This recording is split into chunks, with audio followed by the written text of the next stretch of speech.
এখানকার বিজেপির নেতাদের বলছি, উত্তরপ্রদেশ, বিহারে, উড়িষ্যায় আমাদের বাঙালিদের মারা হচ্ছে বাংলায় কথা বলার জন্য। যে হিন্দিবাজিকে নিয়ে এখানে মিটিং করবেন, পরের দিন ঘর থেকে বেরোতে দেবো না। কারণ আজকে আমার রেকর্ড আপনারা জানেন, আমার দলের লোকেরাও জানে, তার থেকে বিরোধী লোকেরা হারে হারে জানে। তার কারণ সিপিএম দীর্ঘদিন আমাকে দেখেছে আর হারে হারে বুঝেছে।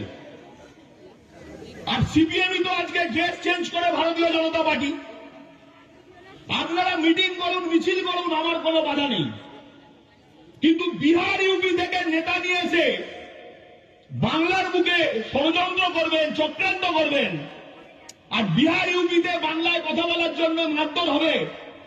যেদিন মিটিং করবেন তার পরের দিন আপনার ঘর আমি দাঁড়িয়ে থেকে ভেঙে দেবো। আমি 2021-এ দিদি আমাকে বারণ করেছিলেন বলে আমি ছেড়ে দিয়েছিলাম। 2026-এ দিদি ক্ষমা করবেন, আমি আপনার কথাও শুনব না। 2026-এ আমরা দলের কর্মীরা আমরা আমাদের মতো চলব।